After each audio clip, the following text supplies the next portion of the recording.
do nothing at all. The choice is yours. Fall is the perfect time to extend your summer, only on the Currituck Outer Banks. Good morning, America. This morning, countdown to confirmation. The Senate vote to make Brett Kavanaugh Supreme Court judge now just hours away. A key swing vote now supporting the president's nominee. I will vote to confirm Judge Kavanaugh. A fellow Republican breaking ranks as emotions run high. Plus, how those close to Christine Blasey Ford say she is reacting this morning. Officer convicted. Chicago cop Jason Van Dyke found guilty of second-degree murder in a teen's shooting death. He going to jail. The cheering outside the courthouse and what the jurors are saying about their decision. Emergency landing. Something you don't see every day in Clark County. This single-engine plane forced to land on a busy highway when the engine goes out. I'm just happy to be here. How the pilot managed to walk away. LaCroix lawsuit. A customer suing the beverage company over claims the popular sparkling water contains only natural flavors. What one man says is really in the drink and how LaCroix is responding. And homecoming hero, the one-handed high school football player helping lead his team to victory overnight. Anything's possible. The linebacker's full scholarship to play Division I ball, and this morning, the surprise message he received. Live from ABC News in New York, this is Good Morning America. Hey, good morning, and let's get right to our top story. We are just hours away now from a final vote on whether Judge Brett Kavanaugh will become Supreme Court Justice Brett Kavanaugh. It has been a brutal fight with allegations of sexual misconduct, but it appears Kavanaugh has the votes, although it may be the most narrow and polarized confirmation vote for Supreme Court nominee in U.S. history. It, of course, will be a huge victory for President Trump and also for conservatives generally. With his lifetime appointment, Brett Kavanaugh is likely to push the court to the right for many years to come. So many questions this morning. Will Kavanaugh take his seat on the court with a cloud over his head? Will his confirmation fire up female voters in the midterms? We'll get reaction from a White House spokesman in a moment, but we start here with ABC senior congressional correspondent Mary Bruce, who's on Capitol Hill. Good morning, Mary.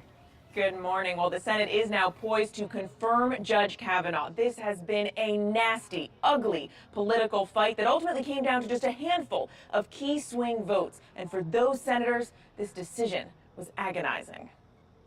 This morning, Judge Brett Kavanaugh has the votes to be confirmed to the Supreme Court. I will vote to confirm Judge Kavanaugh. Republican Senator Susan Collins, a crucial swing vote, announcing her support during a 45-minute speech. The presumption of innocence and fairness do bear on my thinking, and I cannot abandon them. While protesters packed the senator's office, Collins argued there was not enough evidence to back up Professor Christine Blasey Ford's allegations against Kavanaugh of sexual misconduct. I do not believe that these charges can fairly prevent Judge Kavanaugh from serving on the court. But her fellow Republican, Senator Lisa Murkowski of Alaska, came to a different conclusion. In my conscience, I could not conclude that he is the right person for the court at this time. She says there are lessons to be learned about sexual assault. We owe it to the victims of sexual assault to do more and to do better and to do it now. Murkowski's no could have led to a 50-50 split if the Democrats united in opposition, but one lone Democrat, West Virginia Senator Joe Manchin, crossed party lines, announcing he is a yes. Mr. Manchin, aye. The red state Democrat, who's facing a tough re-election battle in a state that Trump won by a landslide, tried to explain his decision. Do you believe Dr. Ford? I believe Dr. Ford. Something happened to Dr. Ford. I don't believe that the facts show that it was Brett Kavanaugh, but I believe something happened. It was drowned out. I never thought of it. For the key swing votes, the political pressure was tremendous. Republican Senator Jeff Flake, who demanded the FBI investigate the allegations against Kavanaugh, says the decision was agonizing. This is a difficult decision for everybody. It really is. With Kavanaugh set to serve on the court, Christine Blasey Ford's legal team tells us she still feels she did the right thing. This has been a pretty brutal, ugly fight. Does she have any regrets about coming forward? I think she feels good about the fact that she came forward and did what she felt strongly was her civic duty to do. Overnight, Ford's sister-in-law speaking out, concerned about the toll of this final decision. But I think that Chrissy is probably feeling re-traumatized by not being taken more seriously, and I know many other survivors are being re-traumatized, and I think that more than ever, we just have to keep speaking out. Now, even though Senator Lisa Murkowski is opposed, the only Republican no vote, here this afternoon she's expected to technically vote present, not no. That's so her fellow Republican colleague, Senator Steve Daines, doesn't have to rush back to Washington. He has an important obligation. He needs to walk his daughter down the aisle today. Guys, a little bit of political civility here to end this brutal fight. Yeah, definitely can't miss that. Mary, though, obviously plenty of reaction to all of this and already some speculation about who may run against Senators Collins and Murkowski. Yeah, the fallout was swift here, guys. On Twitter, we saw Obama's former communications director asking who wants to run for Senate in Maine. There will be an army of supporters with you. And we saw Ambassador Susan Rice quickly tweeting, me. And then Sarah Palin also chiming in with a message to her fellow Alaskan saying, hey, Lisa Murkowski, I can see 2022 from my house. We'll see how it all plays out. Mary Bruce on Capitol Hill, thanks so much. We appreciate it. And as we said, assuming Kavanaugh is confirmed, it is a major victory for the president, getting a second justice on the Supreme Court. ABC's White House correspondent Tara Palmieri has more from the White House with how the president is responding to the swing votes swinging in his direction. Hours before the likely confirmation of Judge Brett Kavanaugh to the high court, President Trump taking a victory lap with just a tweet saying, very proud of the U.S. Senate for voting yes to advance the nomination of Judge Brett Kavanaugh. The president's pick potentially shifting the balance of the Supreme Court, cementing a solid 5-4 conservative majority with the lifetime appointment. Tonight, it is my honor and privilege to announce that I will nominate Judge Brett Kavanaugh to the United States Supreme Court. If Kavanaugh is confirmed to the swing seat vacated by the moderate Justice Anthony Kennedy earlier this year, it would be the second justice President Trump has put on the Supreme Court after appointing Justice Neil Gorsuch. We're going to appoint great justices to the United States Supreme Court who will uphold and defend the Constitution of the United States. Previously calling Dr. Christine Blasey Ford, who accused Kavanaugh of sexual assault, a credible witness. But certainly she was a very credible witness. Then at a campaign rally in Mississippi, the president seemingly mocking Ford just days after her testimony on Capitol Hill. What neighborhood was it in? I don't know. Where's the house? I don't know. Upstairs, downstairs, where was it? I don't know. But I had one beer. That's the only thing I remember. Those comments garnering swift backlash from key lawmakers. To discuss something this sensitive at a political rally is just not right. I wish he hadn't have done it. But that backlash apparently not enough to sink the nomination. White House sources tell me the president took a hands-off approach to lobbying those key swing senators, Flake, Murkowski, and Collins, mainly due to the fact that he has a frayed relationship with those moderate Republicans. Dan? Tara, thank you. Joining us now from Washington is White House Deputy Press Secretary Raj Shah. Raj, good morning. Thank you for joining us. We appreciate it. Dan, thanks so much for having me on. So the Washington Post is out with an article this morning quoting White House officials as saying the president's decision to go after Christine Blasey Ford in that rally may have, quote, proved a key turning point toward victory for this polarizing nominee. So in hindsight, do you think mocking Dr. Ford, while controversial, was in fact the right move here? Well, I would say that the president wasn't mocking Dr. Ford as much as stating facts. While he found the testimony sincere and heartfelt and sympathetic, nonetheless, there were serious questions to be raised that he did, and they were consistent with the words of the special prosecutor in her memo, which is that Dr. Ford and Kavanaugh's testimony for this charge didn't even meet the preponderance of evidence standard, which is, was it more likely than not? And this is what Senator Collins also seized on, that she could be heartfelt, but there were no corroborating witnesses. There was no additional information to back up her account. All the additional evidence seemed to support Judge Kavanaugh's. Raj, I just want to challenge you a little bit on this question of the president not mocking Dr. Ford. Let's just, if we can, cue up the video of him speaking at the rally and listen to it again. Here it is. Was it? And I don't know. Where's the house? I don't know. Upstairs, downstairs, where was it? I don't know. But I had one beer. That's the only thing I remember.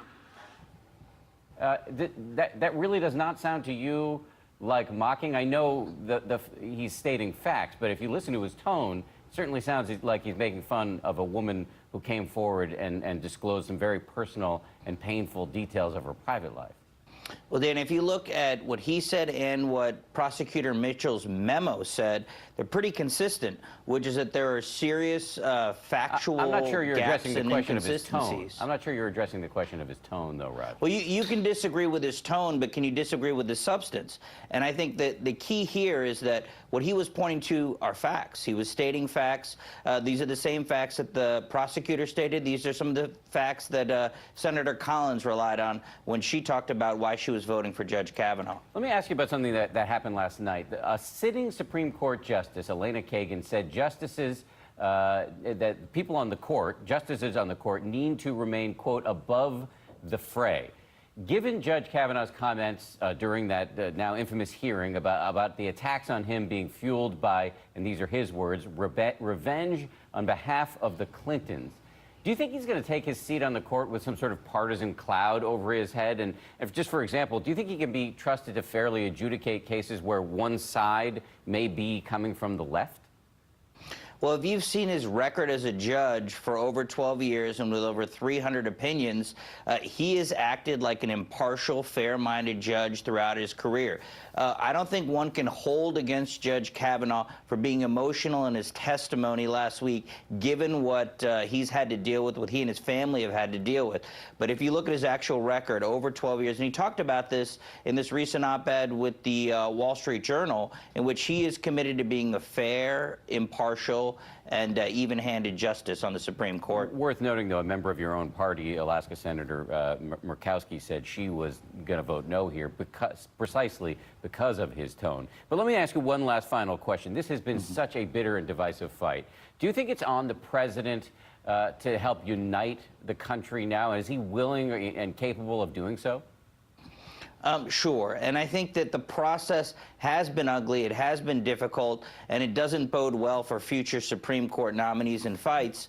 But I think we all can learn a lot more from this process. I think the president is going to talk, though, about what this pick means to the court, to his legacy, to what he's doing to trying to make American jurisprudence better for the country.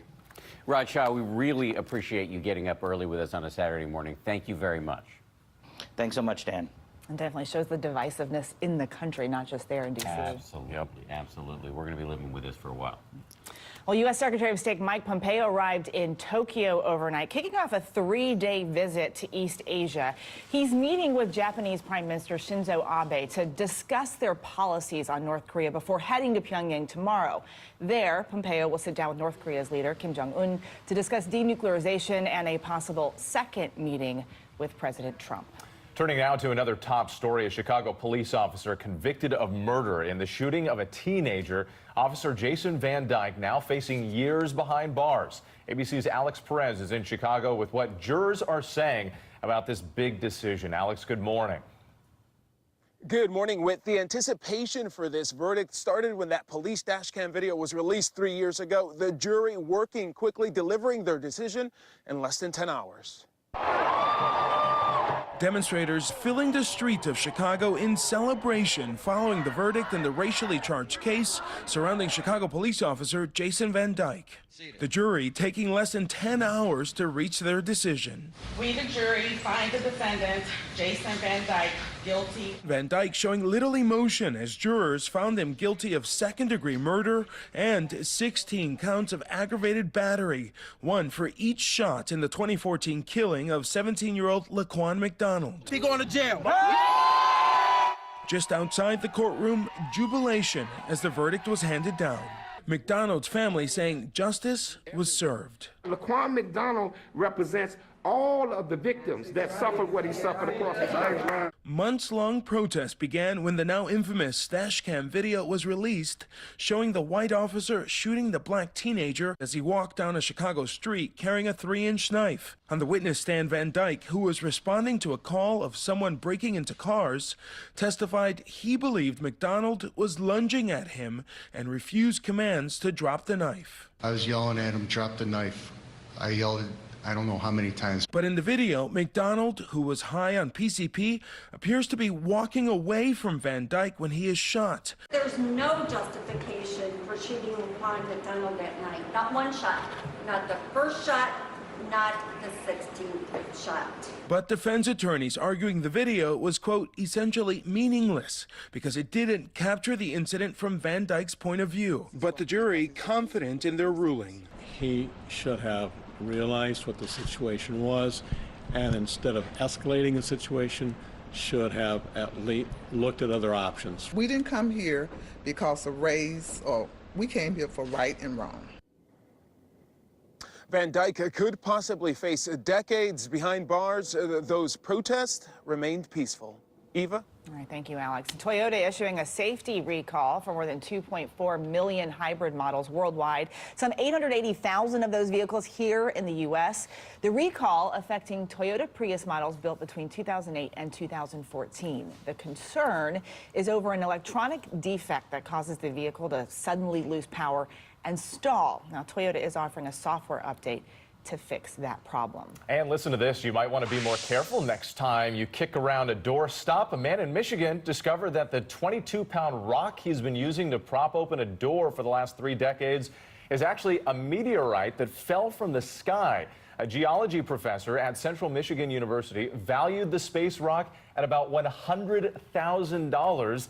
It's the 6th largest meteorite on record in Michigan. This is a completely true story. Yesterday, randomly, my son, who's 3, asked me, what is a meteor? And I was like, kid, I have no idea. I handed him the phone. I said, call Rob Marciano right now. There you go. And here he is. It's always the safe bet. What did you tell him? Well, it's anything that falls from the sky, pretty much. There you go. You know, and then you said, check your rocks. Exactly, including doorstops. I like to use fruitcakes for doorstops. They're much more effective, and you know, historically, they probably haven't been around as long as meteorites, at least in most cases. Hey, Kansas, you got some rain last night. You're getting it today. Hoisington, central Kansas, there, 1 to 2 inch rainfall rates per hour, 60-mile-an-hour wind gusts close by. It was a rough night, and we're kind of stuck in this pattern that's going to probably bring more rain to you today, and you're not, excuse me, you're not the only one. All right, big time trough, setting up shop, changing of the seasons, October transition month. It doesn't feel like October across the east. Boy, it's been hot. Temperatures 10 to 20 degrees above average. This stubborn ridge stays in place while this trough digs, and right along it, that's where your stationary boundary is. That's where the rain is falling. That little tropical low, we'll talk more about that in the next half an hour. But right now, we're looking at flash flood watches for parts of northern Illinois, some warnings out as well. You see Kansas City. Some of this is beneficial for Kansas City, but elsewhere, the rivers are swollen here, in some cases already flooding. So additional rainfall is not going to take very much to get more in the way of flooding. Another round of rain from St. Louis back through Indianapolis, Oklahoma City. Later on today and tomorrow, we get that trough to dig farther. A little bit of white showing up on the map as well. We get some snow in the Intermountain West, but the rains continue here across the Central Plains, maybe 4, 5, 6 inches additionally coming in the next 48 to 72 hours. That's a check on what's happening nationally weather-wise. Now, here is your local forecast. Hello and good morning, Washington. Yes, some patchy fog and clouds to start the day. I think we will have some afternoon sunshine. Now, temperatures, they will slowly moderate back around 70 degrees at 11, upper 70s as we go through the afternoon. I think a better chance for some sunshine after 3, 4 o'clock this afternoon. Not a bad day for Taste of Bethesda, rather comfortable. Now, Army 10 miler tomorrow, a little bit on the muggy side. Temperatures in the 70s to start the day, should reach the low to mid 80s by the afternoon with plenty of sunshine. Send me your questions about things that are falling from the sky, including meteorites and doorstops and such. I got a question. Yeah. Did you get it out? All clear? Yeah, you know, it's in there. There you go. Watch it. That's the cobweb. No, I'm kidding. I'm kidding. Fine, excuse me. Thanks for showing that I will be skipping breakfast this morning, Rob. Thank you. Yes, let's just stick to coffee. Family show. Well, now to an inspiring athlete proving himself on the gridiron. Yeah, he's a one-handed high school footballer, and he's just earned a college scholarship, and recognition from an NFL star, a very special one, and ABC's Zachary Quiche is here with the story. Zachary, good morning. Dan, Eva Witt, good morning to you. What a great story. This is about the journey of one young man and his relentless pursuit of his dreams, no matter the obstacles. Now he's put himself